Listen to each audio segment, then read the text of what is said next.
So good morning. Are you having a great weekend? Yes. Great full moon of Sag weekend.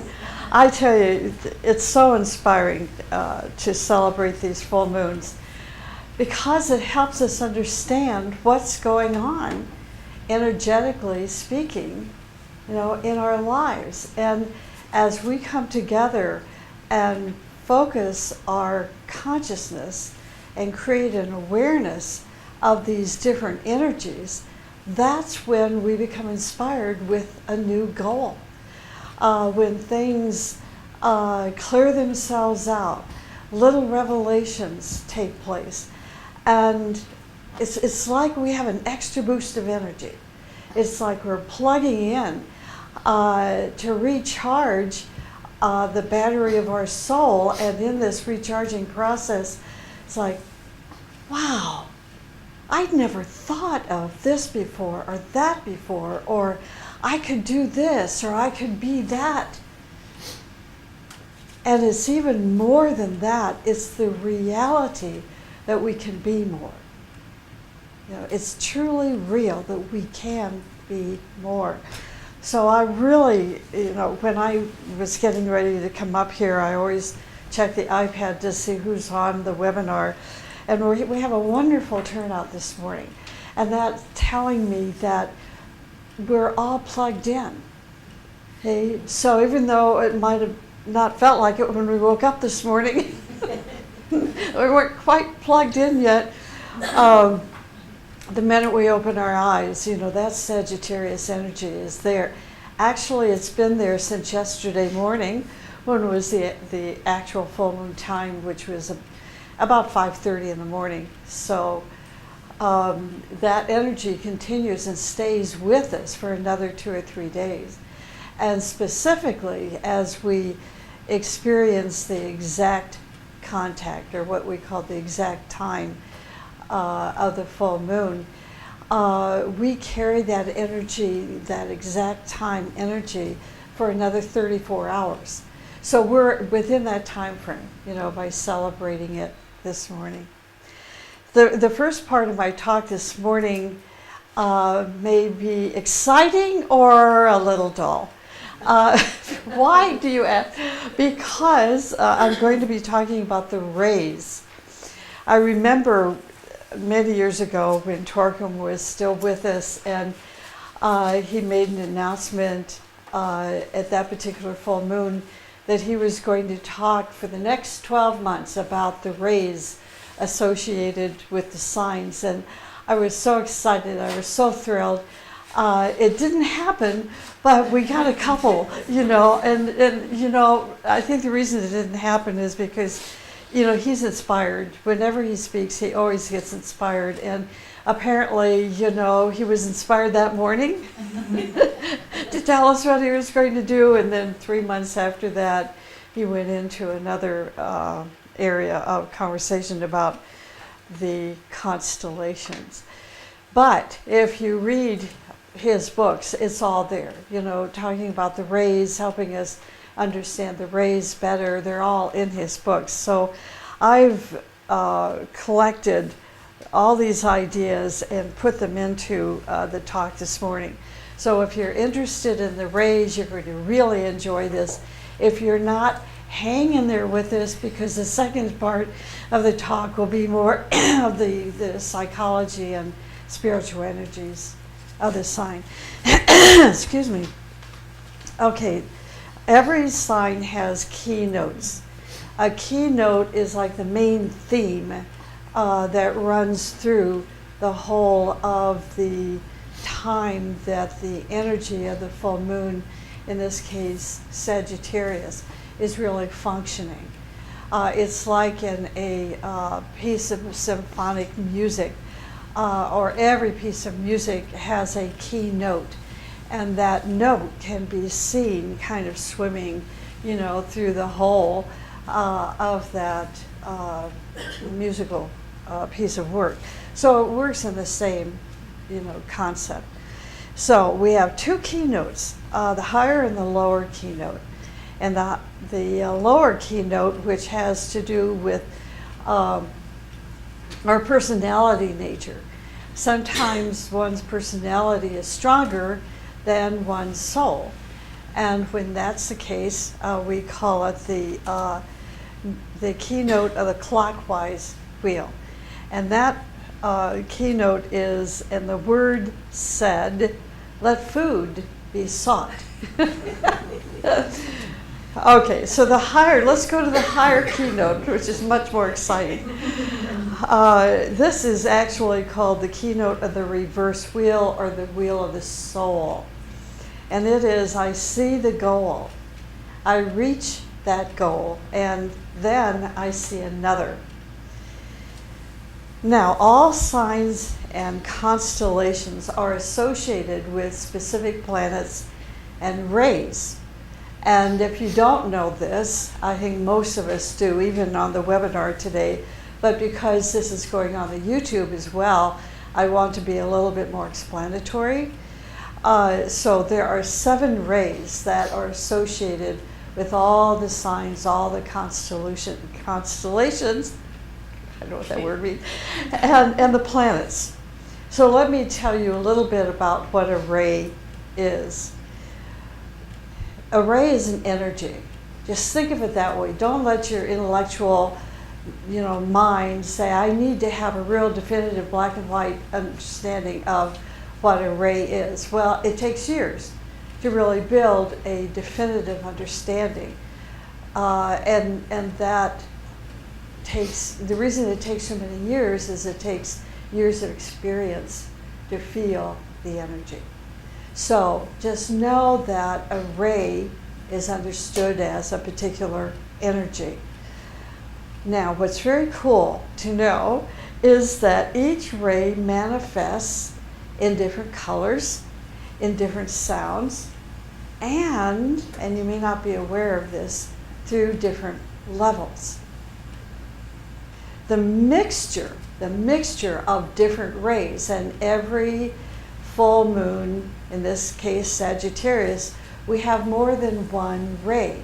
And these rays mix together and then formulate a full spectrum of energy and color and sound. Now, this is why it will take you a few years to really experientially understand what a ray is.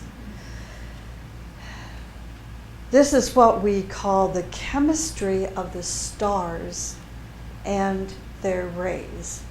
So when we are celebrating the full moon of a particular sign or constellation, we can understand in the background that we are celebrating the chemistry, or experiencing the chemistry of the stars and their rays. I'd like to give you a little history now about the 7 rays. In 1895, information about the 7 rays was given to a man whose name was Ernest Wood. In 1921, so we're going from 1895 to 1921, the Tibetan Jewel Kul wrote 5 volumes and about 2,000 pages all about the rays. Before these 2 dates, before 1895 and before 1921, information about the rays were given to the Aztecs, to the Chaldeans, and to the Egyptians. If you read mythology, you're going to find these things in mythology. We just have to know what we're looking for. Now, the rays are composed of numberless sparks coming down from an unknown central furnace and eventually reaching the lowest materialization. So, the 7 rays came and they slowly penetrated into our mental, emotional, and physical consciousness. Now, what is very exciting is to realize that these 7 rays correspond to the ventricles of our brain. And this is how we register the energy coming from these rays in the brain, in the ventricles of the brain, to the 7 centers. These ventricles are also called centers, and we have 7 centers. So each of these 7 centers corresponds to the 7 rays. See how that works? Okay. There's also a correspondence to our 7 major glands in our physical constitution. Now, this correspondence of the rays in relationship to the glands is what determines the constitution of our physical nature. All nobles or lords of the rays create a physical form of expression. And thus the 7 planets came into being.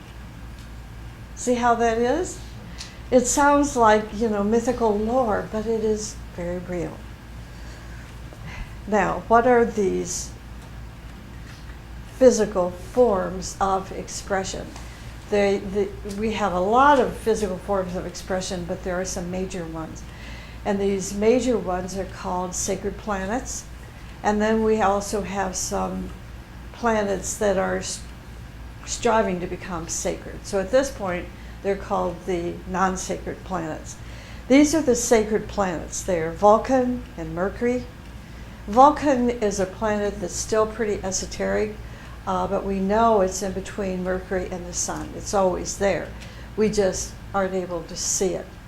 But because, see, that relationship of the centers in our physical nature has a correspondence to Vulcan, we don't have to physically see it. You're going to feel it, particularly if you're a Taurus or a Virgo, because Vulcan is strongly associated with those 2 signs. So we have Vulcan and Mercury, then we have Venus and Jupiter, and then we have Saturn and Neptune and Uranus. Those are the 7, major physical forms of these rays called sacred planets. And then the 5 non-sacred planets are Mars and Earth and Pluto and the Moon and the Sun. When we think of something non-sacred, we think of something with a low vibration. But this, in terms of human consciousness, is not so.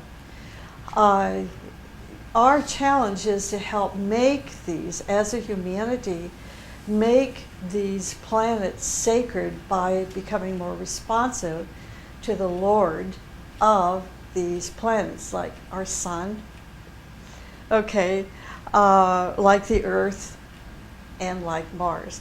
So I will be talking a little bit about Mars today because it is one of those planets that is associated with Sagittarius. Now, the rays. What rays are associated with the sign Sagittarius? We have the planets and we have the signs. So these, and the rays. So these are the rays that are related to the constellation, the constellation of Sag. It's rays 4, 5, and 6. In a nutshell, that's what it is, 4, 5, and 6. Ray 4 means the will to harmonize. Ray 5 means the will to know. That's an important one to remember that, because that's one that you typically don't associate Ray 5 with, if you're a rayology student. Ray 5 is the will to know, and Ray 6 is the will to cause. Now, the planets associated with Sagittarius are Jupiter, Earth, and Mars. So we have 2 non-sacred forms with Sagittarius, the Earth and Mars. Now, the rays that go with these planets are 2, 3, and 6. So Jupiter is a ray 2, the Earth is a ray 3, and Mars is a ray 6.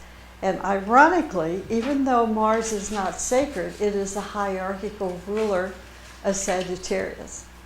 So, the understanding of this is really beyond our comprehension, but we're building knowledge.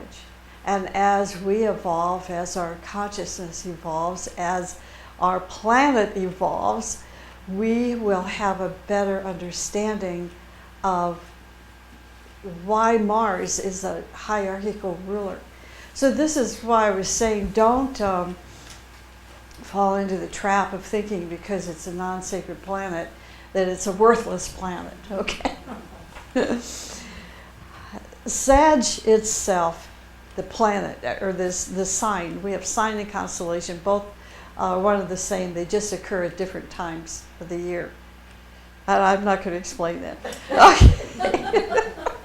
It takes too much time. We don't have it this morning. Sagittarius transmits to space. This is Sag, the constellation. Transmits to space 4, 5, and 6, those rays. Okay, now think of this. What I'm saying is Sagittarius is transmitting into space the rays 4, 5, and 6. What does this mean? It means for ray 4, harmony that creates a balance. So we're going to be looking for a balance, okay, during these days of Sagittarius, all the way up to Capricorn, when Capricorn becomes more predominant. The ray 5, I said, is the will to know. So, we're going to be investigating, engaged in more research. We want to know the reasons behind this and that. Or you may be inspired. Maybe you've been one of those people that have been a little saturated with studying the teaching. Well, this month you're going to have that urge, and follow the urge, the impulse to pick up the book, or just take an idea that you've been questioning and do some research on it, because your soul is giving you that impulse. Okay? And then the third ray energy, ray 6, I said, is the will to cause, which means the will to persist. You're not going to give up.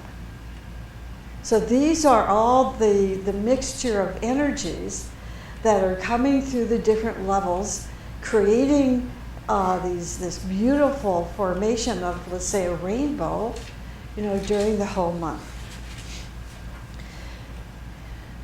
The second ray, I said, Jupiter is transmitting ray 2, which is love, wisdom. So that's another energy. Look at how busy Sagittarius is. It's so interesting. Third ray is transmitted by the Earth, and that stands for abstract thinking.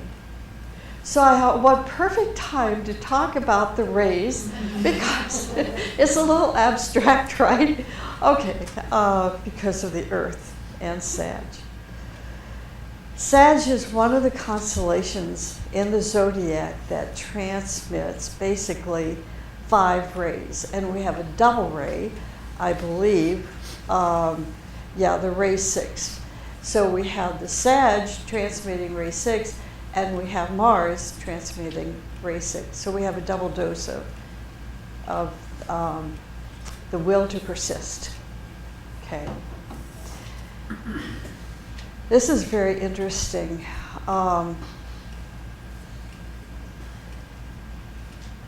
This is from the teaching. The 5 rays pour down to our earth during Sag to make the animal man into a man, and the man into an arrow. This is evolution. So we can see that Sagittarian energy is very powerfully infused with the idea of evolution. So this is where it's like we may have an unrest during these days of the full moon of wanting to be something better, of doing something greater, and so forth.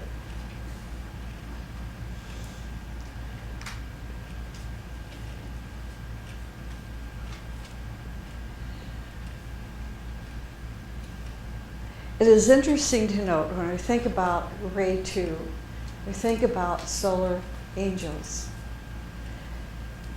The second ray is the ray in which the goal is seen, and solar angels are predominantly on that second ray. Now this is a little mystery to think about. that the ray 2 is the ray of love wisdom. It is the ray in which the goal is seen. We're going back to the keynote, the higher keynote. And that the solar angels are predominantly on the second ray. So we all have a ray 2 within us somewhere in our constitution. We have to, because we are a ray 2 solar system. And we are told the solar angels hold in their beingness our plan, the plan for our soul. So as this ray 2 becomes stimulated by Jupiter, then our soul, if it is responsive, will become more responsive to what its goal in this lifetime is.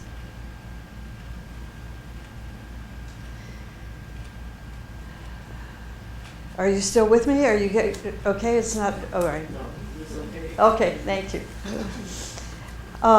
Sagittarius also, I said, channels to us the third ray of active intelligence through the earth. This ray hits both our lower mind and our higher mind. And what happens when this ray hits both the lower and higher mind, we begin to organize our personality life in such a way that our goal is met. I just think that's the most profound statement of belief and what can happen during this time of Sagittarius. So we have the goal and we are unfolding. But the third ray is necessary to show us the ways and means to meet that goal. Okay. So during the month of Sag, and there are a couple of other constellations or full moon times that ray 3 also comes through.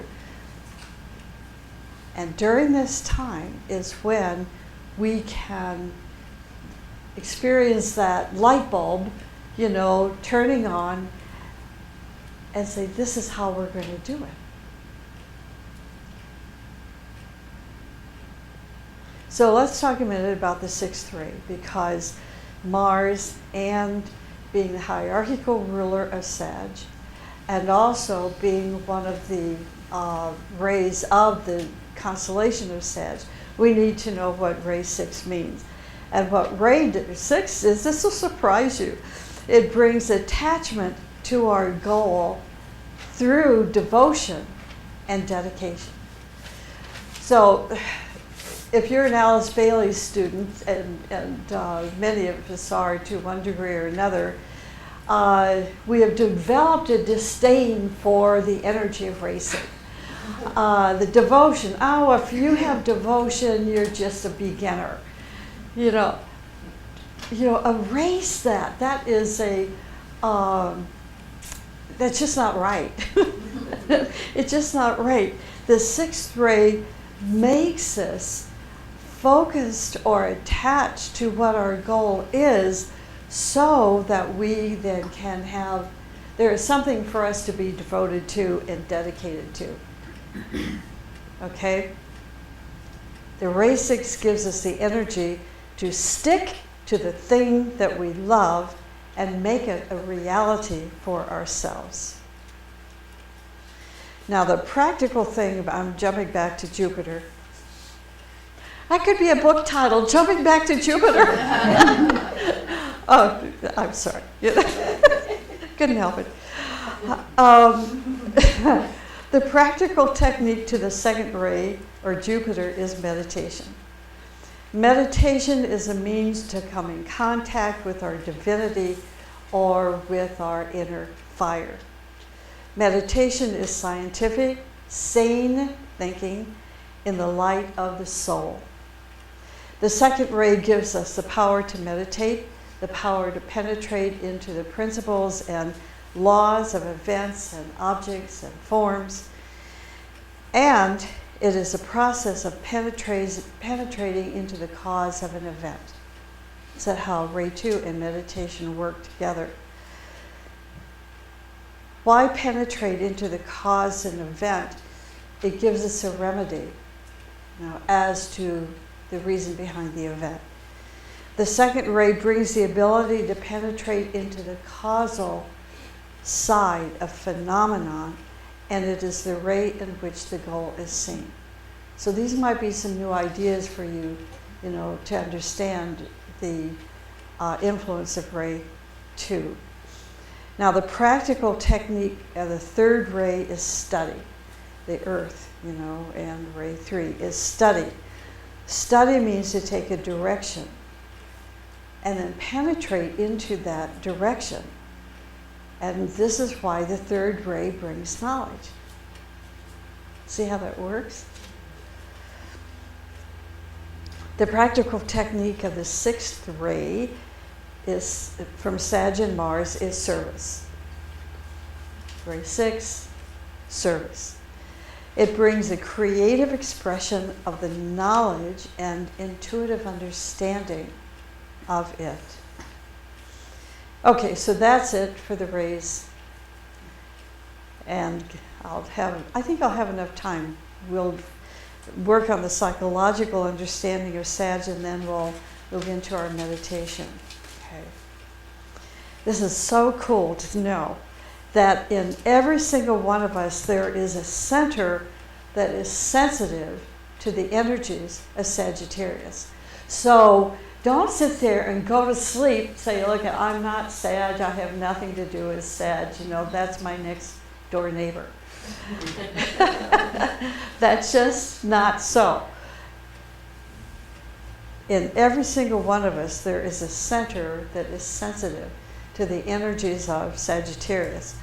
Once the energies of Sagittarius contact this center within us, we're going to feel a new orientation. So that's what we should be cognizant of and sensitive to, of, a new orientation, a new direction this month. Our aspiration, striving, and dedication to find a goal toward which we feel a strong pull. Sometimes this awareness lasts for a few seconds, sometimes for a few years, and sometimes for a period of a lifetime.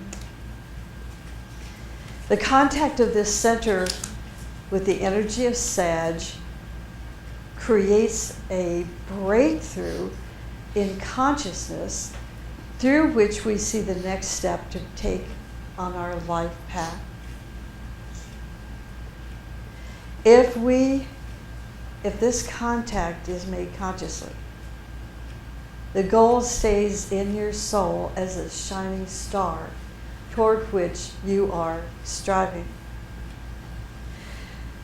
What happens, though, is oftentimes clouds of fear and karmic storms and glamours and illusions cover the star, but it always remains in the soul.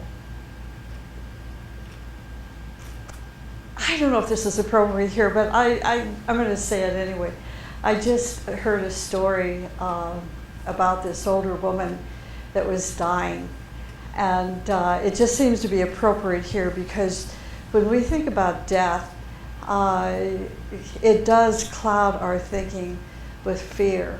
And as so many people, as they approach their time of death, it creates storms, for themselves, physical, emotional, mental storms, karmic storms in their family as well.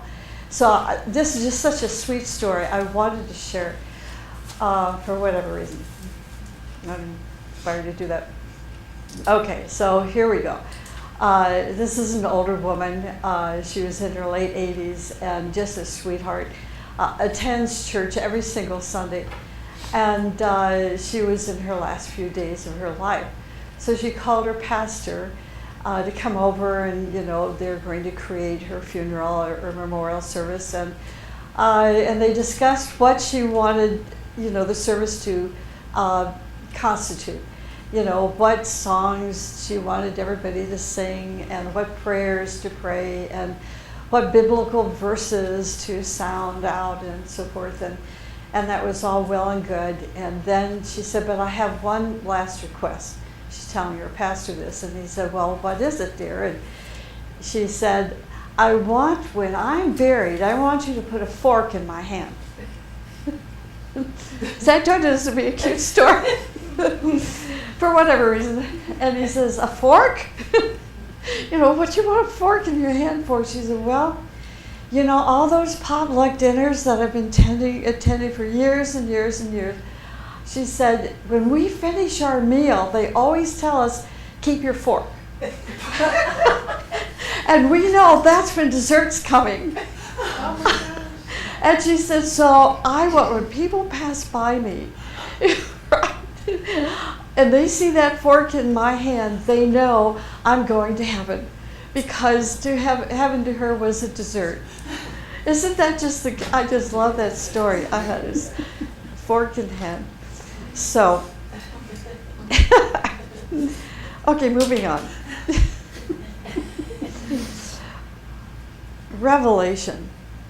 The clouds disperse for a moment and the star challenges us to mobilize our life toward this star. Often the revelation of the goal creates sorrow in our heart. The revelation of the goal creates sorrow in our heart. We feel that we have lost so many opportunities in the past. We acted against our goal. We accumulated hindrances in our life. And now the goal is there, but we feel it is too late. But you've got that fork in your hand. Okay. But if you think that life is an infinite path, when you begin to think that way, that life is an infinite path, we're going to renew our striving and do our best at least to achieve certain success with our goal and make it easier for us to labor in the next life. We hear again and again, it is never too late. It sometimes happens that the breakthrough at the time of Sagittarius full moon brings us to a new conviction that our path is right. And we feel inspired to work harder to manifest our goal. Year after year, the star of our goal becomes brighter and the energy of its attraction becomes stronger, to such a degree that the goal becomes the most essential magnet in our life.